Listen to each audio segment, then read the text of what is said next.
fagocitados en moléculas HLA clase 1. ¿Ya? A eso se llama presentación cruzada. Y es útil para la activación, es necesaria, más que útil, es necesaria para la activación de los linfocitos T CD8. Bien, ¿cómo se organiza el sistema? En el caso de clase 1 hay 3 genes, ¿no? El A, el B y el C. En el caso de clase 2 tenemos los genes D, ¿ya? Y también son 3, DR, DQ, DP. ¿Ok? Bueno, en cada uno de los genes clase 1 participa en la síntesis de una cadena única que vamos a llamar cadena alfa. ¿Ya? Se transcribe el RNA mensajero, el RNA mensajero va al retículo endoplásmico, el ribosoma lee el RNA mensajero y genera una proteína. ¿Ok? A esa molécula la vamos a llamar cadena alfa. Esta cadena alfa después va a ser plegada por un grupo de moléculas que se llaman chaperones y le van a dar la forma a la molécula induciendo a que ésta se pliegue en 3 dominios: alfa 1, alfa 2 y alfa 3. Bien, quien complementa la molécula es una molécula accesoria que se llama beta 2 microglobulina, ¿no?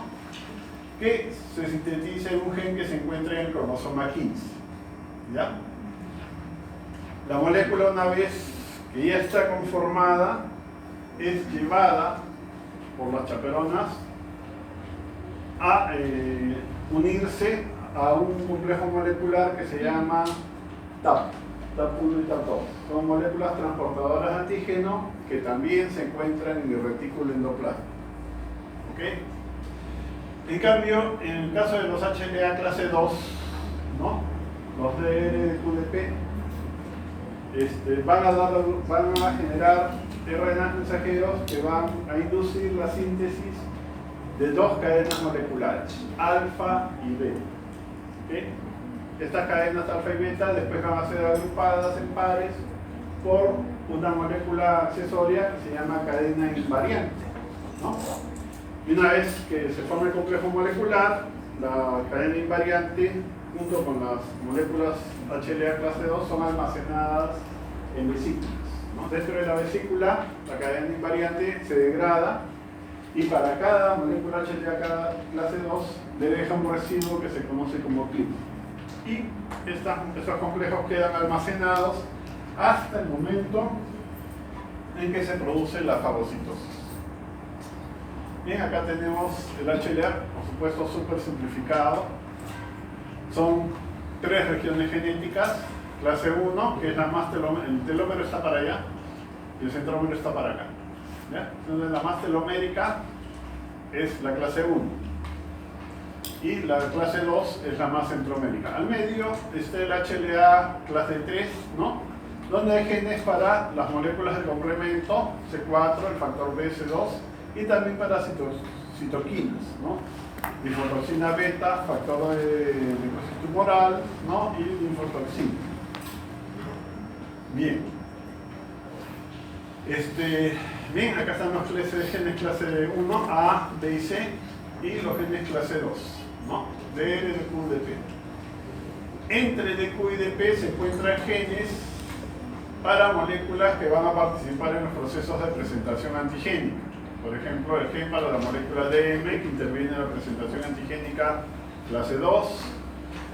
Y en presentación antigénica clase 1 tenemos el gen del proteasoma y los genes de las moléculas transportadoras de antígeno, las 1 y 2, las TAP1 y TAP2. Bueno, la formación de las cadenas, como les expliqué, se forma un RNA mensajero que va al retículo endoplásmico rugoso, el ribosoma transcribe, ¿no?, al RNA mensajero y forma la proteína.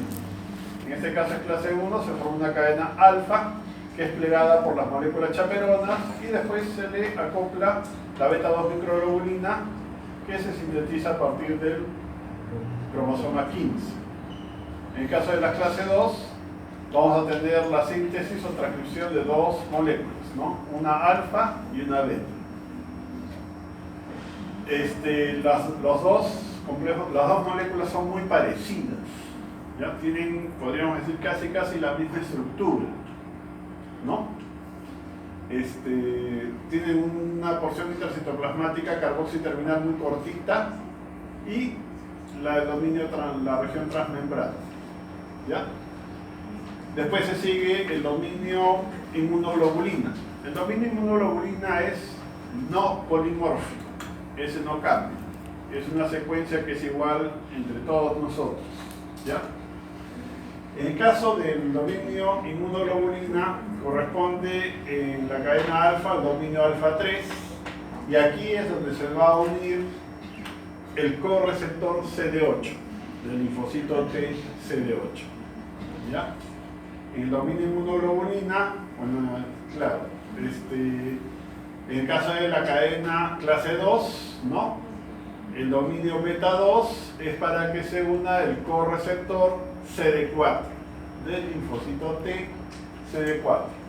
Bien, y hacia la parte más apical tenemos el dominio de la región inmunal péptido.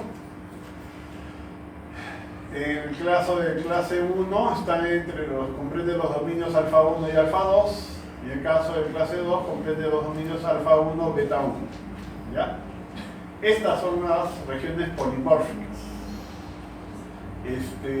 Bien, en los dos casos, hacia la parte más superior, ¿no?, de los dominios alfa 1, alfa 2 y alfa 1 y beta 2, la cadena molecular se enrolla. Tiene un enrollamiento en hélice alfa, cuya finalidad es la de interactuar o iniciar las interacciones con el receptor del linfocito T. ¿Okay? Hacia la parte más basal, en el fondo de la hendidura, en ambos casos los aminoácidos se disponen en plegamiento beta. ¿Okay? El plegamiento beta contiene residuos de aminoácidos o tiene surcos, ¿no? Tiene una suerte de surcos donde se enclavan algunos péptidos del epítope que se va a presentar, ¿no? Esos péptidos que se enclavan en los surcos se conocen como péptidos de anclaje, ¿ya? Bueno.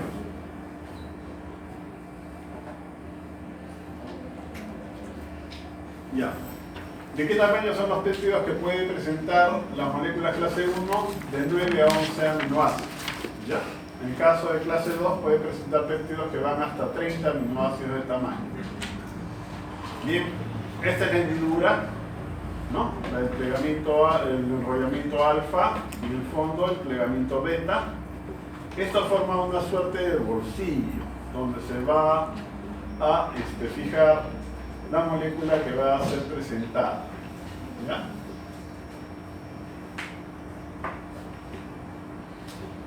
Y en clase 2, como les decía, son casi muy parecidas, ¿no? Pero una de las diferencias importantes es el tamaño del péptido que se va a presentar, ¿no? También tiene en ambos casos los enrollamientos alfa en la parte superior y abajo la plataforma de plegamiento beta, ¿ya?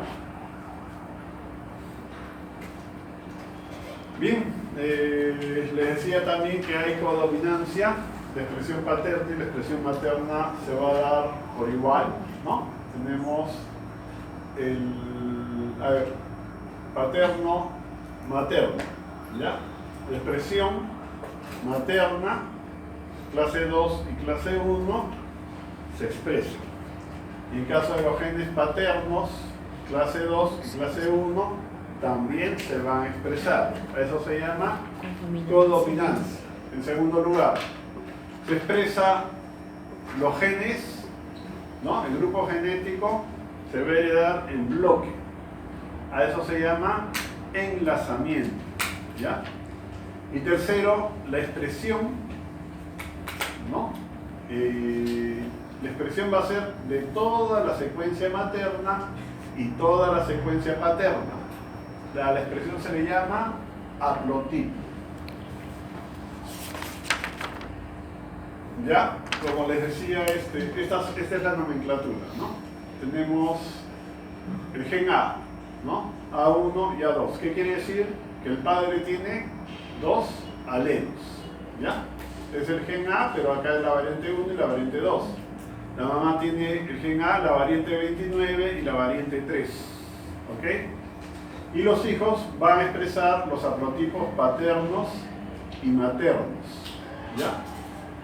Si ven, en el caso de John, expresa el haplotipo 183522, que es el mismo que tiene Andrew, 183522. Y acá tiene 29447532, 29447532. O sea, Andrew y John son haploidénticos, ¿ya? Son haploidénticos. Bien, el proceso de presentación antigénica, bueno, ya les adelanté algo, ¿no?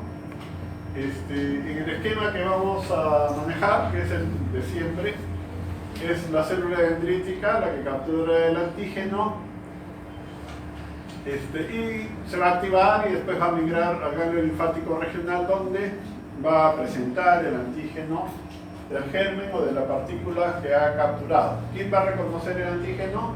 El linfocito T, ¿ya? O sea, la célula dendrítica se va a instalar en la zona de los linfocitos T para presentar los antígenos del las epítopes del antígeno que ha fagocitado.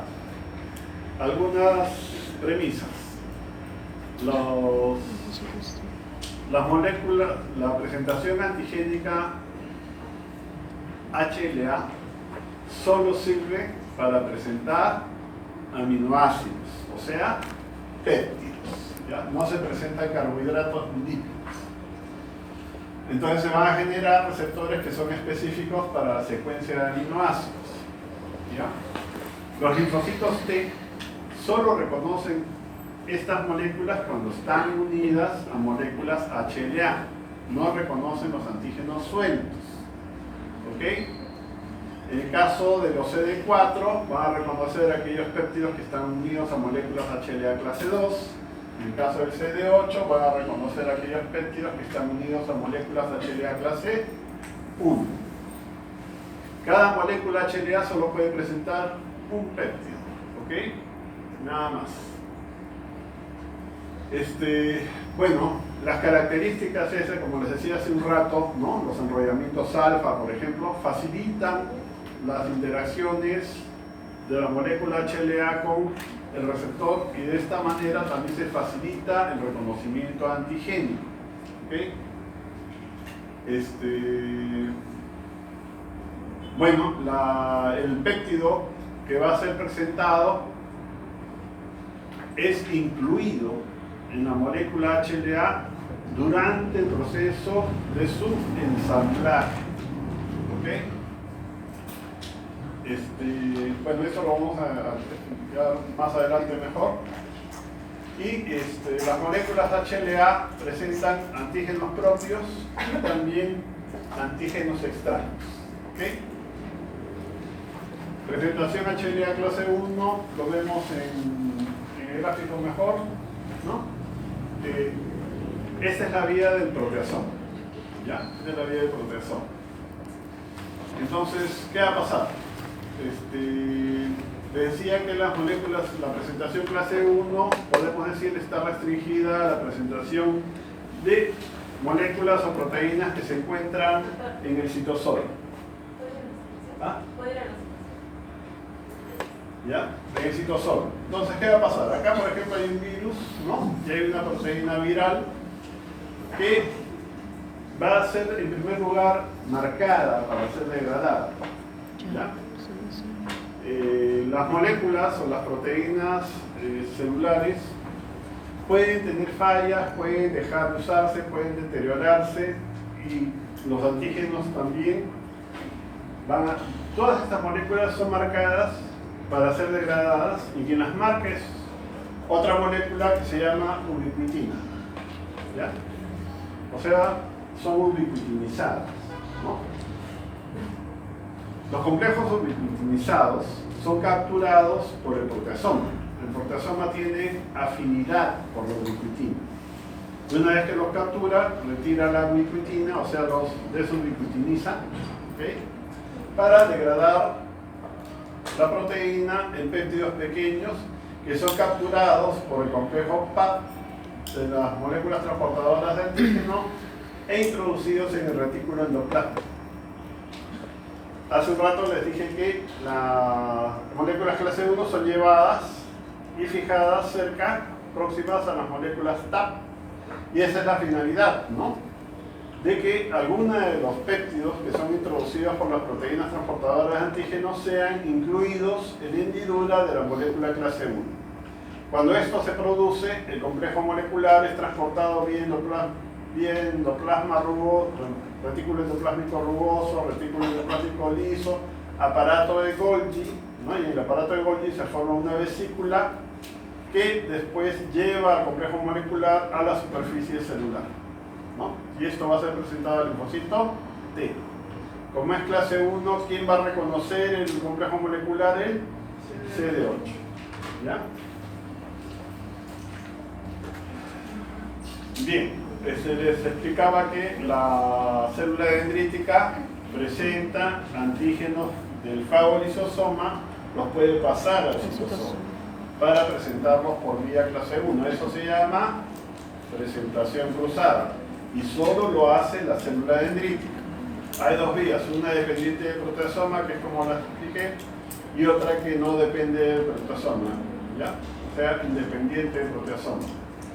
Esto sirve mucho para, por ejemplo, presentar antígenos de células infectadas. Si la célula dendrítica ha capturado una célula infectada, y esto es degradado dentro del fagolisosoma, los péptidos o los antígenos después son trasladados al citosoma para ser presentados en moléculas HLA clase 1. De esta forma, la célula dendrítica puede activar la respuesta del CD8. ¿Ya? Ya eso lo vamos a tocar varias veces, así que vamos a ir repasando. Bien, bueno, en el caso de la vía independiente hay una forma como los antígenos del proteasoma que están en el fagolisosoma pueden ser pasados, ¿no?, a compartimientos endocíticos donde van a formar complejos con las moléculas HLA clase 1. ¿Ya?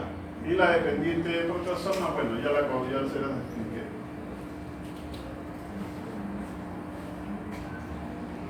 Ya, la presentación clase 2 también vamos a verlo acá. Vamos a ver mejor el dibujito. Ya. Entonces, en la presentación clase 2 se tiene que formar el fagolisosoma. Se fagocita una partícula dentro del fagolisosoma, bueno, el antígeno es degradado, ¿ya? Por otro lado, tenemos que se forma la molécula HLA clase 2 de la forma que ya se describió, y una vez a esta se le acopla la cadena invariante del complejo molecular, después es almacenado en una vesícula, ¿ya? Dentro de la vesícula, la cadena invariante tiene una degradación parcial, pierde 3/4 partes de su estructura y deja un residuo. A ese residuo se le conoce como CLIP, o péptido asociado a cadena invariante, y queda almacenado y a la espera de que la célula fagocite algún elemento y lo degrade. Una vez que se forma el fagolisosoma, la vesícula que contiene las moléculas HLA con los CLIP se fusiona con el fagolisosoma. Cuando se produce la fusión, se activa una molécula asociada, que es la HLA-DM, que abre la molécula HLA clase 2 y permite la salida del CLIP. Después, alguno de los péptidos se va a incluir en la hendidura. Una vez que se ha formado el complejo molecular, este es llevado hacia la superficie para ser presentado. Como es una molécula HLA clase 2, el linfocito que va a reconocer el péptido es CD4. ¿Ya? Bueno, las uniones, la forma como se producen las interacciones entre la molécula HLA con el receptor del linfocito T va a definir cómo se va a producir o cómo se va a organizar la respuesta adaptativa. ¿Okay?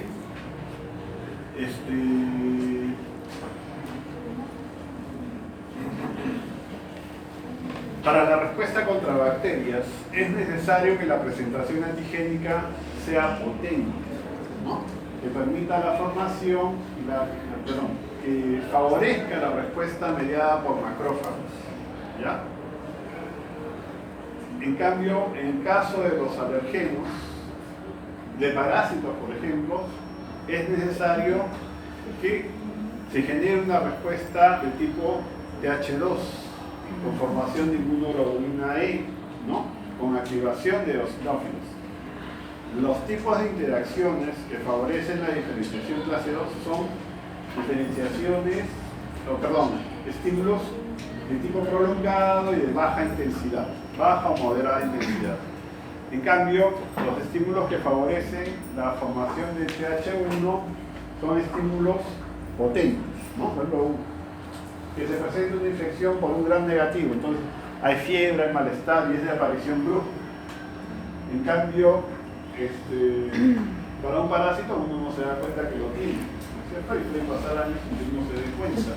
Esos son estímulos moderados o de baja intensidad. Eso induce formación clase 2. Pero ¿quién define si el linfocito se va a diferenciar en clase 1 o clase 2? Va a ser la presentación antigénica, ¿ya? Si la presentación antigénica contra una bacteria se hace con una potencia baja, entonces podemos obtener diferenciación TH2, ¿no? Entonces, de la forma como se presenta el antígeno es como vamos a tener la activación del linfocito T. Bien. Hay otras particularidades en la presentación antigénica. Todas las epítopes que se van a presentar no se presentan de forma equivalente, ¿no? Hay epítopes que se presentan mejor. Esas epítopes que se presentan mejor se llaman inmunodominantes, ¿okay? Por eso hay un tema de inmunodominancia en la presentación antigénica, ¿ya? Bien. Ya. Bueno, acá ustedes ven las epítopes, ¿no? Tenemos 3, 1, 2 y 3, y de la que se presenta al final son las epítopes que tienen forma de bastoncito, ¿ya? Esas son las inmunodominantes, ¿ok? Igual, ¿qué es esto? Ya.